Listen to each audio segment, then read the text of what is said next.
ధన్యవాదాలు అధ్యక్ష. హుదూద్ తుఫాన్ సమయంలో విశాఖ నగరానికి కానీ జిల్లాకు కానీ చంద్రబాబు నాయుడు గారు చేసిన సేవలు ఇప్పటికీ ప్రజలు మర్చిపోలేదు అధ్యక్ష. ఆ సందర్భంగా ఎన్టీఆర్ హుదూద్ హౌసింగ్ పేరిట ఆ హుదూద్ తుఫాన్లో ఎఫెక్ట్ అయిన కుటుంబాలకి సుమారు 3,840 ఇళ్ళు కేటాయించడం జరిగింది.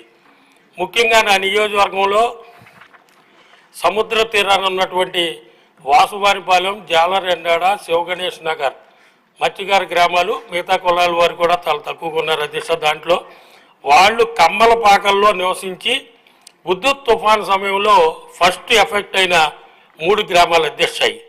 అందుకని చెప్పి ఆ రోజు ముడసర్లవలో 320 ఇళ్ళు, కొమ్మాది 83P సర్వే నెంబర్లో 206 ఇళ్ళు, ఎంబీపీలో 96 ఇళ్ళు కేటాయించడం జరిగింది అధ్యక్ష.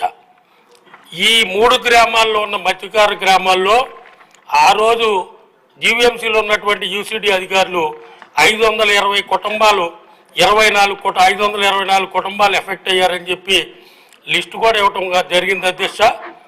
2018లో దరిదాపు పూర్తయినప్పటికీ కూడా అప్పుడు 2019లో ఎమ్మెల్సీ ఎలక్షన్ కారణంగా కోడ్ రావటం వల్ల అలాట్మెంట్ జరగలేదు.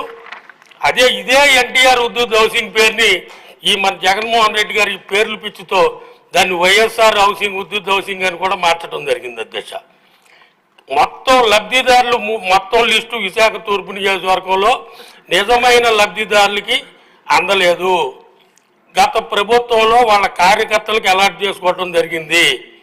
దయచేసి రిటైర్డ్ అయిన అధికారులు ఉన్నా సరే శిక్షించవలసిన బాధ్యత ఉంది సార్. ఎందుకంటే గతంలో ఉన్నటువంటి హౌసింగ్ పీడీ కానీ ఈఈ గారు కానీ బహుశా రిటైర్ అయిపోయి ఉంటారు. వాళ్ళని కూడా శిక్షించవలసిన బాధ్యత ప్రభుత్వం మీద ఉంది. విశాఖ తూర్పు నియోజకవర్గంలో హుదూద్ హౌసింగ్లో జరిగిన అక్రమాల మీద మీ ద్వారా నేను మంత్రి గారికి తెలియజేసుకుంటున్నాను. కలెక్టర్ గారి ఆధ్వర్యంలో ఎంక్వైరీ చేసి నిజమైన లబ్ధిదారులకి న్యాయం చేయాలని మీ ద్వారా కోరుకుంటూ, ఎన్నికల సమయంలో సార్ మీ ద్వారా మంత్రి గారికి ఒక కాపీ పంపిస్తాను సార్.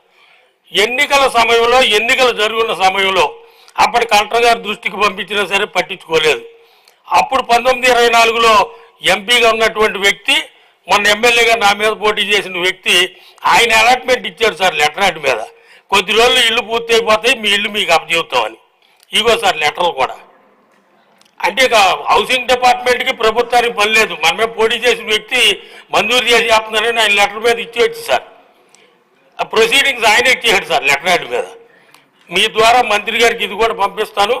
మంత్రి గారు నేను ఒకటే కోరుతున్నాను, విశాఖ తూర్పు నియోజకవర్గంలో నిజమైన లబ్ధిదారులకు ఇవ్వకుండా అధికారులు, కొంతమంది బ్రోకర్లు, అప్పటి రాజకీయ నాయకులు, అధికార పార్టీ వాళ్ళు అమ్ముకున్నారు.